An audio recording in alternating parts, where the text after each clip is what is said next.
Hello, everyone, and welcome to the Creative Catalyst podcast. I am your host, Leanne Barron. It's my hope to bring some of the most innovative and inspiring minds that are currently producing work in the creative spaces right now. And I am incredibly honored to have a great friend, an innovator, someone who is really pushing boundaries on all fronts right now, actually, which is something we're going to talk about. His name is Manu Sainsily, and he is here with me from Montreal, Canada. Did you want to say hello to Hello. our audience? Yeah. Welcome. Yes, Thank hello. you. Thank you for joining me. And like I just alluded to right there, you have a really fascinating background. You have a lot of experience, but rather than me try and tell everybody about where you've come from, if you don't mind just letting them know how you've landed where you are today, that would be amazing. Yeah, so right now my current role is I'm a senior advocate for AI at Unity Technologies, which is a game engine. Most people know about it. And in parallel, I'm a freelance artist, futurist. I come from Guadeloupe, which is a teeny French island in the Caribbean. And I'm also a teacher for XR design at McGill University in Montreal. And how I landed where I am right now is by basically kicking off my career in computer science, being inspired by my dad, which was always into technology. As a child, I was like just spending so many times with him when he was working on his laptops, on his computers, early Mac and stuff like that. I got a gaming console very early on as well. And then I ended up doing computer science, a master degrees, moved to Canada when I was 20 years old, uh, leaving everyone behind me in Guadeloupe in the heat for facing the snow, as you know, from Toronto. Yep. And honestly, it's been a blast. I never looked back. I've been a Canadian for 13 years now. And pursuing a career in design, specifically UI UX, made me realize that website and mobile apps is not enough. There's so much more platforms that needs help in terms of user experience. So then I transitioned to AR about 2011, VR 2014, and then more XR broadly when I joined IBM in 2017. Transitioned to haptics research UX about in 2019. Then COVID hit, and I joined Unity in 2021, and now I work mostly in AI and XR. So what I'm getting from this is a lot of tools, right? You have literally probably the most diverse toolbox and depth of knowledge of those tools that you're using. And you know what? In this industry, in emerging tech and existing tech, I think one of the biggest challenges that we have is keeping up with everything that's kind of happening, where it's been, where it's going. And you do Mhm. that really, really well. So I have a question for you because I feel like it seems very easy, and it's not to say that that is Yeah. so, like, demystify this for us, in that you are able to kind of keep up with trends. Not only are you able to keep up with it, but you're able to kind of take where you've been, apply that knowledge, get creative, and then you have, like, you add that element of creativity for the output. But then what you're doing is you're also helping to educate folks by sharing out, and it almost seems in real time. So Yeah. when you have this, like, this kind of like really broad process that you are actually producing and learning and experimenting, how do you actually manage to fit that? Like, we all have 24 hours, so I don't understand. Do you have like an extra one that we don't know about? Do tell us if you have a formula, or if you have some tips on how folks can continue to just like explore and still have time to eat and sleep somewhere in between. Yeah. And go to the gym, right? Oh yes, very important. Yes. You know what? It's such a great question because I had to think about that myself lately, especially as I was moving from design to more advocacy. I was like, hey, am I going to lose grip on what's happening? Like, as a designer, it was easy to always be on top of trends. Like, Hmm. literally, part of my work was to do, we call it veil in French. That's when you look at, websites, updates, and everything at the end of the week. I Yep. was basically doing newsletters for my internal teams with Slack and everything. And I realized, hey, I could do that for external folks as well. It doesn't have to be under NDA when it's general thinking. Mm. And I realized that my audience was always reacting better when I was sharing my process and not just the output. But I think when it comes down to is because of my family. Like my mom and my dad are both multidisciplinary. Like they Mm. don't just do one thing. They are great at many multiple things, and they never tried to put me in a box and be like, "This is only what you're gonna do," right? I had to choose my own career. Initially, I was really good in everything at school, and it was tough for me to define what I would be tomorrow. I even signed up for a PhD in becoming a Wow. doctor. And the months before actually starting school, then I switched the flip and moved to potentially being a pharmacist. And a month later, I ended up starting computer science, which has nothing to do with all of that, Wow. right? Wow. And towards my entire computer science degree, there was no design courses. I just knew I wanted to do design because it was a way for me to merge art and tech. Hmm. But even there, I realized it was not enough. Design was also still a box.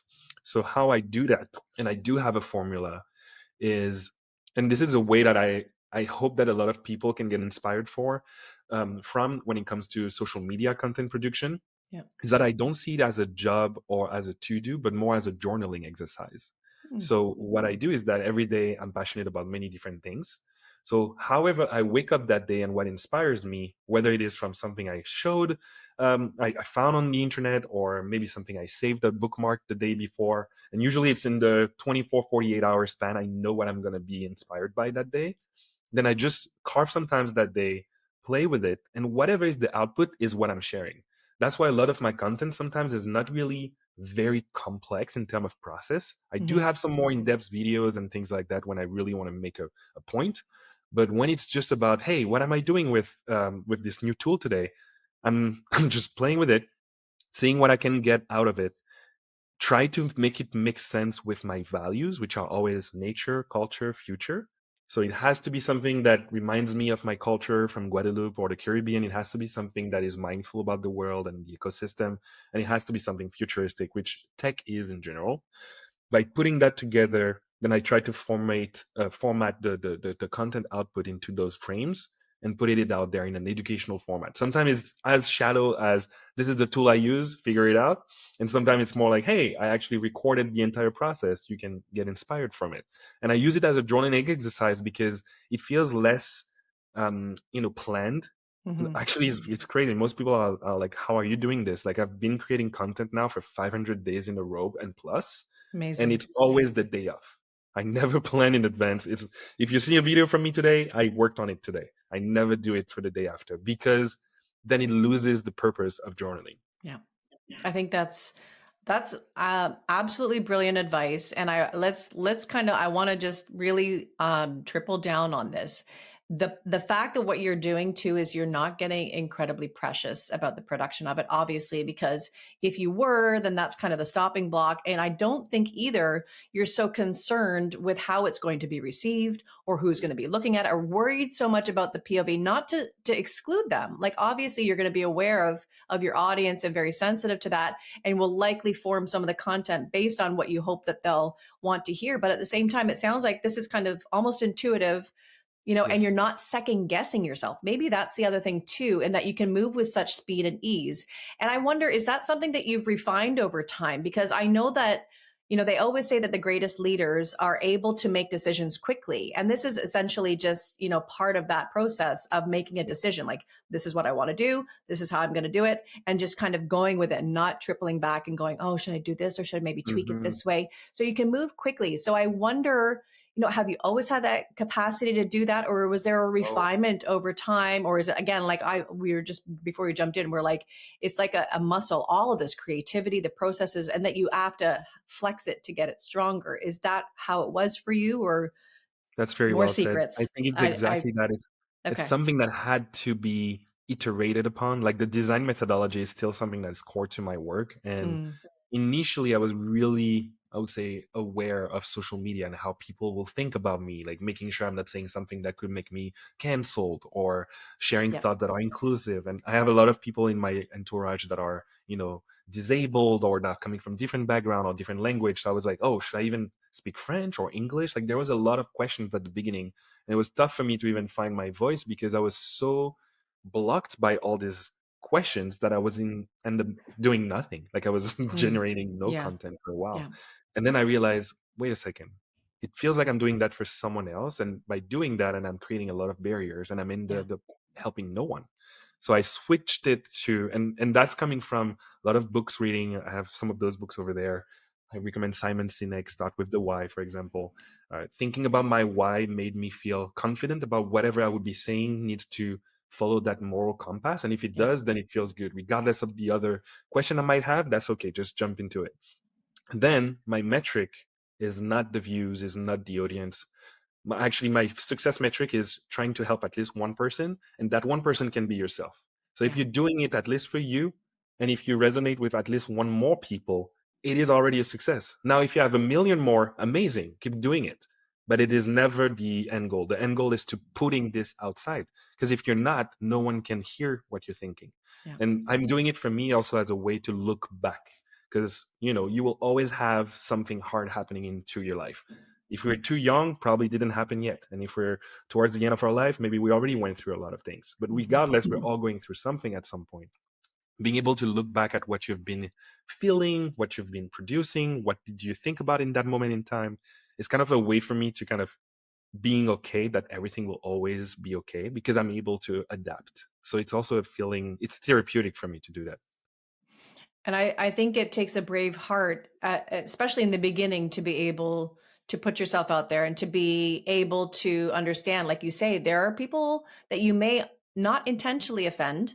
And so you're going to learn, and during that process of learning, you're doing it kind of a bit more publicly, and you'll have Hmm. to own up to those things. But that's also another form of teaching folks like how to gracefully Yes. flow into your learning and how to up level yourself. And you're also, again, you're teaching other folks how to do the same thing. That's what I really love and appreciate you, and I want to say thank you for doing that, because it does take a like I said, a brave heart, and someone who's really deeply grounded, as you said there, in their moral set, and truly understanding things that are meaningful. I know that you have a really pure and a very good heart, and that's why I feel like you know that too. And so and because it's been instilled in you and your family, and what a gift, right? So you have been given this wonderful, I think, this basket of gifts, and this circumstance that's allowed you to kind of come from a really like deeply well rooted, grounded foundation, and that regardless of how you're going to share what it is that you're learning, if you have to pivot and change,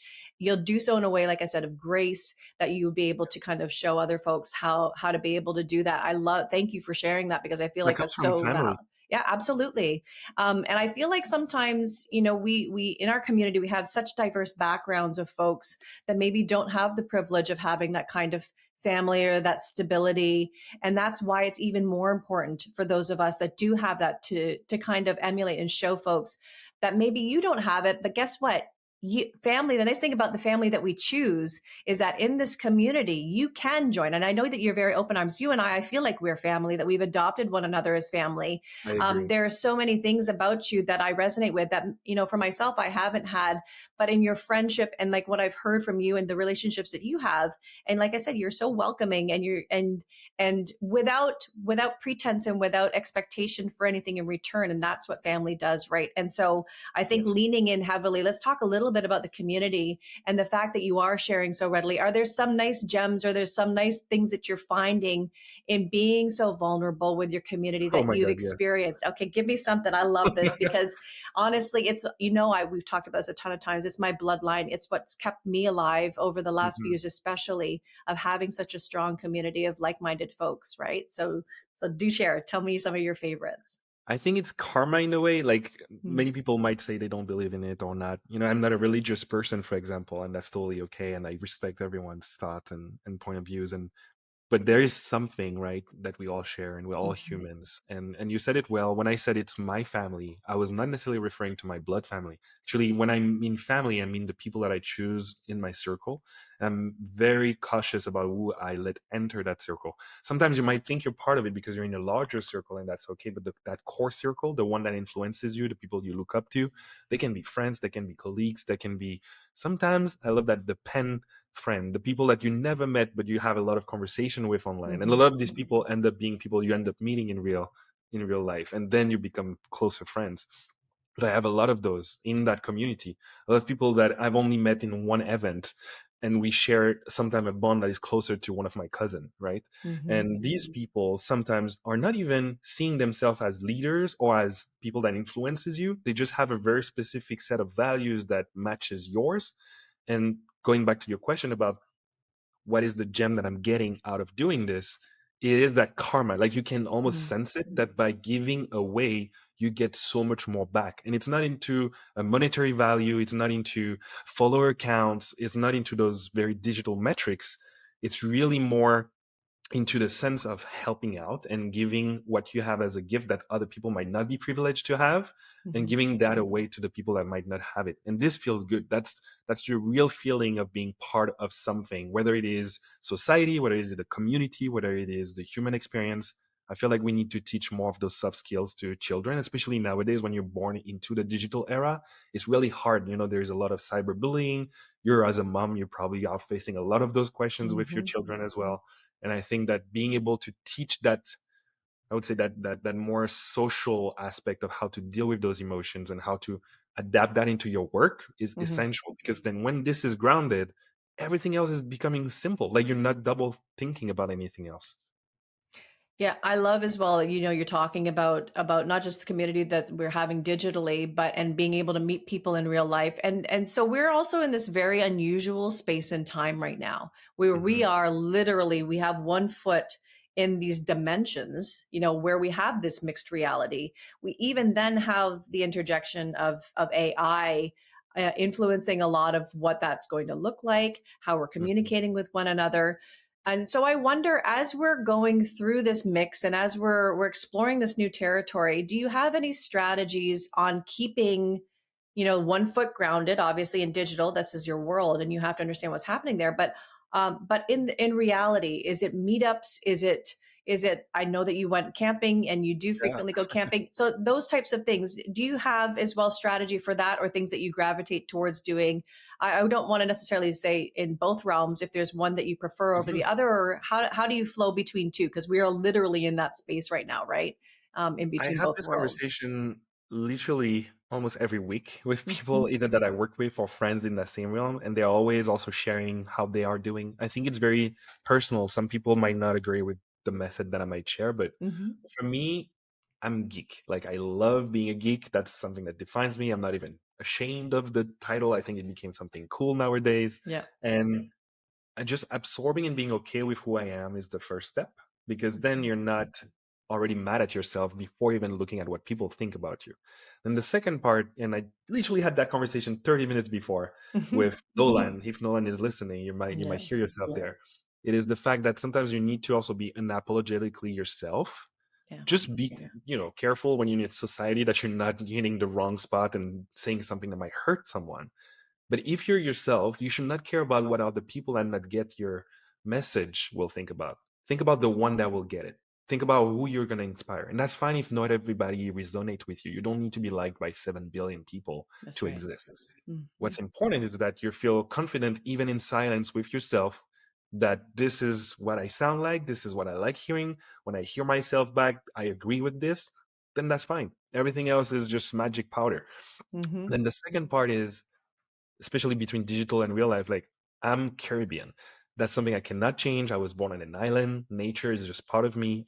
Yeah. You see it in the background.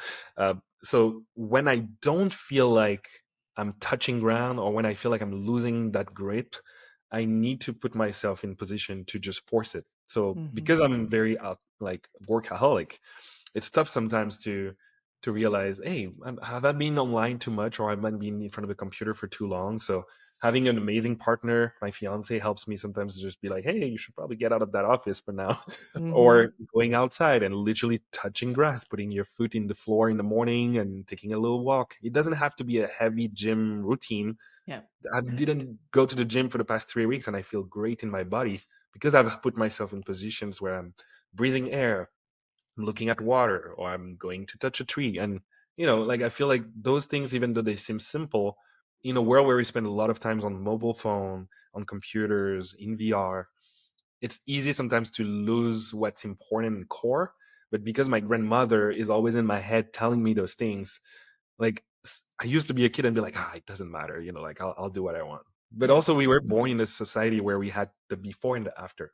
I'm not from the generation that had phones when they came up. So I Mm. needed to know what was the childhood version of me going outside and just playing with wood sticks and being sure that this is something I'm okay with. And Yeah. nowadays I don't have wood sticks anymore, but what would be the example of the equivalent of that?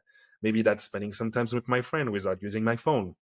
Maybe that's going on a call with my family once a week, regardless of who that family is again. Yeah. Maybe that's setting time for myself where I'm not thinking about my work. Like I literally do. So camping is one of those. But when I cannot go camping, or if you're someone disabled that literally cannot get out of your house, maybe that means choosing peace and having a 4 hours or an entire Saturday or weekend where you're not using your social media.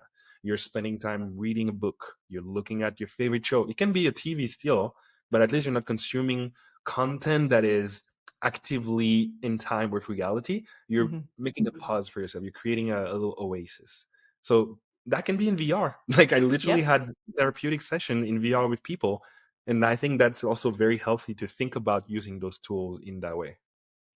Yes, and I think this is the great. And I'm finding that we have takeaways for each of the conversations that I'm having. This is a big one because it's so attainable. I love how you're saying there. It doesn't even have to be a big grand gesture. It doesn't have to be a full weekend away. You don't have to do a extreme escapism, right? It can literally be so much as just setting your phone aside and just giving, very conscious, very Being present. specific, yeah, presence in the moment of breath, even something like that. And I think we all, I don't want it to be preachy or anything like this. This is just a gentle reminder. I think we all kind of know it. And also validation and sometimes permission. I think people feel like, I don't want to ever speak on anyone's behalf, but some people do just want to keep up. And we were talking about this, how do you do all the things that this can very much be included as part of that process and given just as much priority and probably should. So maybe it's just permission for people to include this and remember that this is where we came from. We are still deeply human. We are still existing so much in these bodies and the spaces that we were born into. So to continue to celebrate that, even though it's easy for us to get lost in the excitement and the intrigue of what's new and emerging, to always have that balance. So I think that's I a lovely takeaway. Yeah. Thank you for that. I totally agree. And I think there's one more thing I want to say that connects Hmm. this conversation with what you said before, which is as we're going more and more into this AI driven world, let's say, an XR driven world, and those two technologies are like a perfect match in heaven, like it's going to really advance the way that we even think about humans and society. It is almost forcing me to rethink about what does it mean to be human, which is something you don't really need to think about, right? And I agree. Like, we don't want to sound preachy and tell people how to be human. But I realized through those experiments, through those explorations, through those books I'm reading, that I might have missed or lost sometimes a part of my humanity by being so focused on my digital side of my work that I'm thankful for those conversations to be happening right now because of the kind of dark side of those technology forcing us to have those conversations. That's why we're seeing more and more ethical conversation because we're seeing the unethical happen in real time. And for AI in particular, there's a bigger conversation to be had about what is, consciousness, or the Mm. way that we treat other human beings with a hierarchy level, or other species and animals, and so on. And then thinking about how we treat robots is going to be part of the question. Like, we had books for more than a century treating about the subject and Yeah. movies about that. And we always look at that as sci-fi, but we still have slavery happening even more right now than years before in real time in this world right now. We still have terrible animal cruelty happening right now. Yeah. We still have people that are using tools and discussing and talking with AI in a toxic way, even though they don't need to, because they feel the power of being able to control someone else. And those things are not necessarily going to be solving themselves. You need to have that conversation. You need to face your demons. Hmm. And we're not perfect. Human beings are just a weird moment in time, like you said, and everything is happening at the same time. So being able to have those conversations, ground yourself, and think about your moral compass is becoming more important than ever because there will be challenges coming where the one that are not doing that job will be left out or will be Yes. suffering. So it's Hmm. important to recognize that without having to be preachy, without having to be like, I know all the answers. I know nothing. I'm just learning and sharing in real time so that we can all learn. Yes. And this is exactly it. I want to keep kind of going on that flow of what you're saying about having these conversations. Just the fact that we're having these conversations, and now anyone who's kind of listening has the opportunity to respond to it. That's the one thing we can always control is you're always given information. You're always given all these inputs. The only thing we can control is how we respond to it. And I think the more quickly that people start having more of these conversations, understanding where they stand and say, it doesn't matter. Like, you can have whatever stance you want, but have an opinion, right? And start to build that opinion, and then that forms your value set, right? And this goes all the way back to the thing that you were talking about, which then becomes, as you say, your moral compass. It helps you to refine what it is that you're doing on the daily. It helps to kind of hone everything in to give you purpose, and then give you confidence and authority in everything that you're kind of presenting, without worrying about how the world will respond to you, because you've done due diligence, you've listened to the conversations, you've formed an opinion, you feel comfortable with that. If you don't currently feel comfortable about your opinion, you're still questioning, I think that's amazing too, because you're in a space of exploration. And I hope that, maybe we never decide on one particular view, and that we're always open to being flexible, but at least having and like that, I kind of see it as a North Star. position, yeah, a north star, but also having like a grounding. We keep talking about grounding, having your feet firmly planted. It's not to say that you're not going to step over once or twice and shift where you're standing. You're very capable and allowed to do that, but as long as you're standing firmly, it doesn't matter. It's if you're kind of shifting and floating, and you're constantly, there's a chaos about the jumping around, I think, that doesn't land well with your own energy or people around you. So I think as long as you can kind of decide what it is that you're standing for, literally, and then plant your feet. And if you need to shift every once in a while, amazing, but do so with intent and with purpose. So Hmm. I think that that's a really great, and yet another great takeaway about why we're having these conversations now, and being given the opportunity to react to the things that we're seeing, and that are kind of coming across our current Well landscape said. and our vision. Yeah. Yeah. There is also this powerful realization sometimes, especially as a versatile, I would say, artist or multidisciplinary. My dock is always filled with many apps. My Hmm. Gmail is not at zero. I have many unanswered emails. I Yeah. have signed up my email with so many surveys to be able to Yes. have so many alpha and beta access. And I'm still doing it, and I'm doing it with grace and with understanding that it doesn't have to be perfect, because I want to be in those conversations. I want to be able to play with these tools. And I don't need to master all of them, but I do. If you ask me, like, what are my key softwares? I do Mm, have a few that I know that if everything falls, if nothing else exists, what are the things that I know I feel confident and comfortable with? And when you find those, just spend time, invest in it. mm, Don't think that, okay, this is just a passing time and then I move to something else. You will. And it's okay to explore as long as you have your core, I would say, your core ecosystem, and you feel confident about it and you're okay to invest. You also need to make that decision, because it's going mm. to always be easy to jump to what's always new, what's shiny, what's the next thing. Yeah. And Yeah. sometimes you feel like maybe nothing is for me. I don't know who I am. I don't know what I like. And I felt like that a lot the past 3 to 4 years, when I had to rethink about my why, when I had to define what I was. It was tough. I was like, am I a designer? Am I a speaker? Am I an artist? And Mm. sometimes my tagline keeps changing, and people are like, what are you doing? Yeah. And they don't need to know what you're doing. You need to know what you're doing. And when you Hmm. know, and if you have those values that they don't need to resonate with a specific tool or practice or role or job title, Yeah. the more abstract and soft skill based those values are, the easier it will be to adapt them to technology. So start with the initial why. Yeah. Think about those values. For me, it's nature, culture, future. I tattooed it, so if I even forget or lose Oh, memory, it's on wow. my arm. Like I'm doing this type of things for myself. You don't need to go that far. But That's if you know amazing. that, then it's easy. Yeah, again, it's the foundation, right? So I'm just gonna have. I think we're kind of coming close to time, but I do have a one question for you. I wanted to kind of talk on what you're saying there, and that you can spread yourself wide and you can spread yourself thin. But like you say, you have these kind of core pillars that you've gone a little bit deeper on. So my question, and maybe advice that you can give to folks, is how did you decide? Like, how did Mm. you know? Again, is it intuitive? Is it based on metrics that is it a combination of both? Because again, people are going to be faced with the same problem. So maybe we can give insight as to how you were able to choose the things became that your core pillars, and then hopefully they can use that strategy themselves if they don't know how to find a ground themselves in those few. Yeah, I used to think that that was a tough question to answer, and the reply is as simple as what brings you joy. If you're amazing. playing with something and it's frustrating, frustrating doesn't mean the opposite of joy. Sometimes it's frustrating. But are you happy when it works? Are you feeling good when you're playing with this tool? Are you feeling good when you're playing with these people or with these toys? It's a feeling that comes from your heart. It doesn't come from your brain. It's not methodological. You have to follow your heart. Yeah, And if it is good, keep doing it. That is Yeah. all.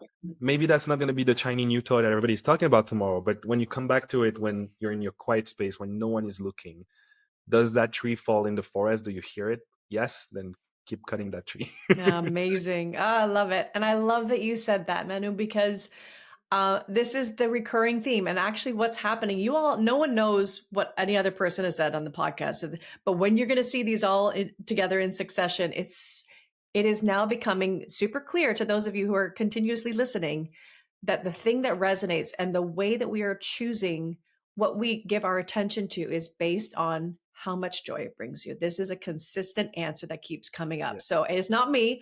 I don't think I pulled that out of you. I think I you was not biased. volunteered that on your own. Yeah, yeah. So just, and I love that that's the thing because I as well resonate so much with that. And it's such an easy way to make a decision.